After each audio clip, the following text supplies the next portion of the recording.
মসজিদে মসজিদে বিয়ে করাবেন। ছেলের বাবা মেয়ের বাবা চলে আসবে, ইজাব হবে, কবুল হবে, খেজুর নিয়ে যাবেন 1 কেজি, বিয়ে শেষ। সহজ হয়ে গেছে না? 1 কেজি 2 কেজি খেজুর খাওয়াই দিবেন। দিস ইজ দ্য ওয়ালিমা। আল্লাহর হাবিবের যখন বেশি টাকা ছিল তিনি বেশি খাওয়াতেন। এক বিয়েতে তিনি 400 জন সাহাবীকে খাসির গোশত, উটের গোশত আর রুটি খাইয়েছেন। ওয়ালিমা, বিয়ের খাবার। সুবহানাল্লাহ পড়বেন না? আরেক বিয়েতে টাকা পয়সা নাই। এটা হচ্ছে সাফিয়া বিনতি হুয়াই ইবনে আখতাব, ইহুদি রাজকন্যাকে বিয়ে করেছিলেন খায়বার যুদ্ধের পরে।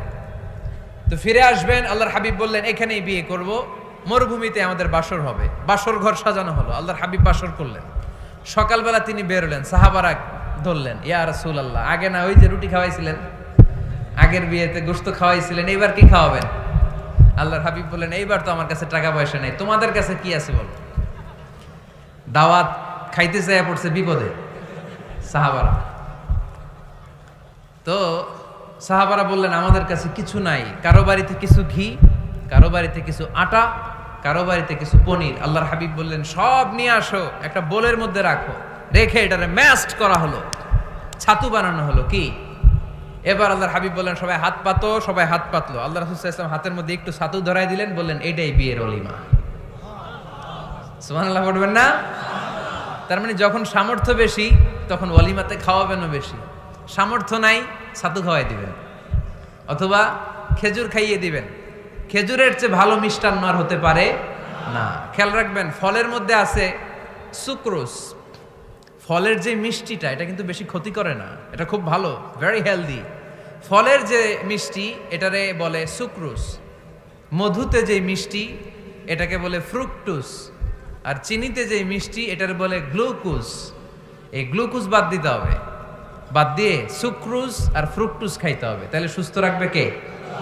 দেখেন আল্লাহর হাবিব সাল্লাল্লাহু আলাইহি ওয়াসাল্লাম কত খেজুর খেতেন, তিনি মধু খেতেন, ফ্রেশ মধু, ফ্রেশ হানি আল্লাহর হাবিব সাল্লাল্লাহু আলাইহি ওয়াসাল্লাম খুব বেশি পছন্দ করতেন। এজন্য বিয়ের চেয়ে ভালো কাজ হতে পারে না। এদেশে ছেলে বিয়ে করতে চাইলে সবাই বলে নিজের পায়ে দাঁড়াও। আছে না এই কথাটা? বেশি কি বলে? নিজের পায়ে দাঁড়া। আপনিও নিজের পায়ে দাঁড়াবেন, এভাবে দাঁড়ায় বলবেন এই যে দেখেন নিজের পায়ে দাঁড়াইছি।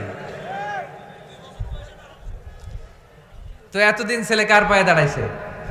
নিজের পায়েই তো দাঁড়াইছে। বিয়েটাকে সহজ করেন। এখানে জনপ্রতিনিধি কেউ থাকলে আপনারা একটু দায়িত্ব নেন, ওদের দুঃখ কষ্ট একটু লাঘব করে দেন, ওদেরকে একটু মিলায় দেন।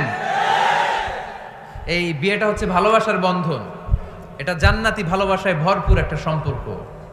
কারণ সাইয়েদনা আদম আলাইহিস সালাম আর হাওয়া আলাইহাস সালাম দুইজনের বিয়ে হয়েছিল জান্নাতে। সুবহানাল্লাহ পড়েন।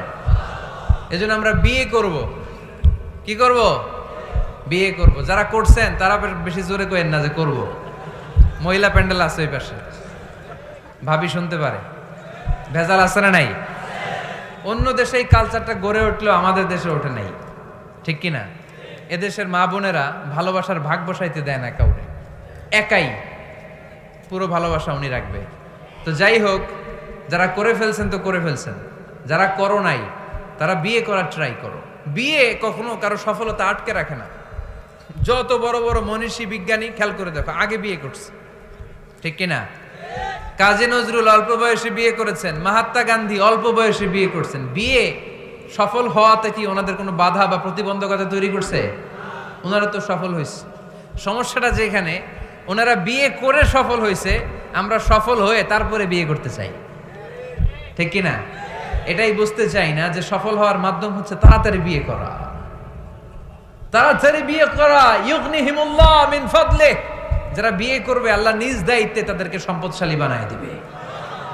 এজন্য আন-নিকাহ মিন সুন্নতি ফামান রাগিবা আন সুন্নতি ফালাইসা মিন্নি। বিয়ে আমার সুন্নাত, আমার সুন্নাতকে যে ভালোবাসে না সে আমার ফলোয়ার হতে পারে না। এজন্য বাবা কারা কারা আছেন? ছেলের বাবা দেখে হাত তোলেন।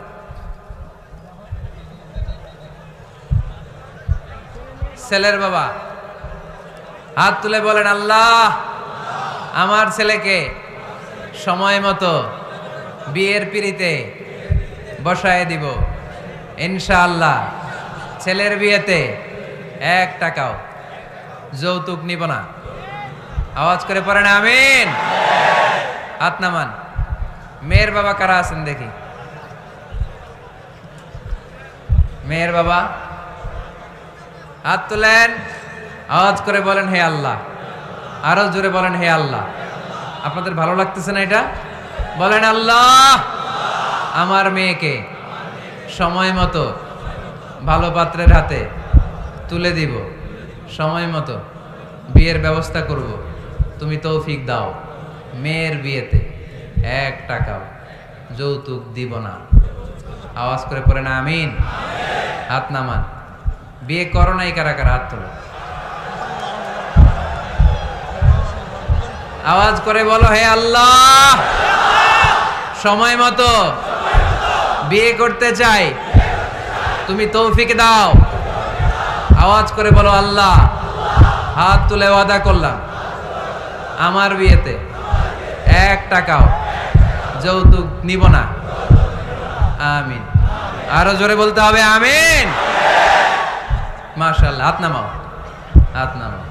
এই তো সবাই খুশি, ছেলের বাবাও খুশি, মেয়ের বাবাও খুশি, পাত্ররাও খুশি, মাইকের আওয়াজ শুনে ওইদিকে পাত্রীরাও খুশি। আলহামদুলিল্লাহ। দেখছেন বিয়েটা যে ভালো জিনিস, এটা তার প্রমাণ। বিয়ের কথা বললেই আনন্দ আসে, মুখে হাসি হাসে, প্রাণের মধ্যে উচ্ছ্বাস জাগে। ঠিক কি না? তাযাওয়াজু আল ওয়াদুদ আল ওয়ালুদ ফাইন্নী মুকাসিরুন বিকুমাল উমাম। সুন্দরী নারী দেখে, যে নারী বেশি সন্তান জন্ম দিতে পারে, এরকম মেয়ে দেখে বিয়ে করো। বেশি সন্তান তোমরা নাও, কেননা আমার বেশি উম্মত হলে কিয়ামতের দিন আমি আমার উম্মতকে নিয়ে গর্ব করে দাঁড়িয়ে যাব। আল্লাহর হাবিব বললেন, 1000 কোটি লোক আমার উম্মত। আল্লাহু আকবার। তাহলে বিয়েতে কোনো অকল্যাণ নাই। সহজ করে দিয়েন। ছেলে যদি মেয়েকে পছন্দ করে, মেয়ে যদি ছেলেকে পছন্দ করে, ছেলে যদি নামাজি হয়, মেয়ে যদি ভদ্র হয়, বাদ সাধবেন না, ঝামেলা করবেন না, বিয়ে দিয়ে দেন। কল্যাণ আছে না নাই? এজন্য বিয়েটাকে সহজ করবেন। যে সমাজে বিয়ে সহজ, ওই সমাজে জিনা কঠিন। যেই সমাজে জিনা সহজ, ওই সমাজে বিয়ে কঠিন। আমার দেশে জিনা করা সহজ না কঠিন? বিয়ে করা, বিয়ে করতে এই লাগে ওই লাগে, ব্যাংক ব্যালেন্স লাগে, ফ্ল্যাট লাগে, 10 লক্ষ টাকা মোহরানা লাগে। জিনা করতে কিচ্ছু লাগে না, তুমি আমি রাজি হইলে হয়ে যায়। ঠিক কি না? এটাই বাস্তবতা, চরম বাস্তবতা। This is the real crisis of the young society of Bangladesh. এদেশের ইয়াং ছেলেরা এই ক্রাইসিসে আছে, ওদের কথা কেউ কইতে পারে না। এজন্য ওদের পক্ষ হয়ে আমি একটু বলি। বাবারা, ছেলের বাবারা, মেয়ের বাবারা, বিষয়টা একটু খেয়াল করবেন। A timely marriage is very important for the young society of Bangladesh. সময় মতো বিয়ে, এটা সব জায়গায় আমি বলি। ছেলের বাবা যারা আছেন, মেয়ের বাবা যারা আছেন, ওদের দুঃখগুলো একটু বুঝেন। ওরা অনেক দুঃখে আছে, কষ্টে আছে। বুক ফাটে তো মুখ ফুটে না। ঠিক কি না? বিয়ের চেয়ে ভালো কাজ হয় না, বিয়ের চেয়ে ভালো কাজ হতে পারে না। এই যে উঠতি বয়সের ছেলে মেয়েরা বর্তমানে এই ফাস্টেস্ট ওয়ার্ল্ডে যেভাবে ট্রেন্ড চেঞ্জ হচ্ছে, তারা তাদের যৌবনকে নষ্ট করে ফেলছে। তারা এই যে পরকীয়া, এই যে গার্লফ্রেন্ড বয়ফ্রেন্ডের যে কালচার, এগুলো আগে ছিল না, এগুলো দেশের মধ্যে এখন ঢুকছে। ওই যে চিল্লায় উঠতেছে অনেকে, দেখছেন? 100% কমন পড়ে গেছে এদের।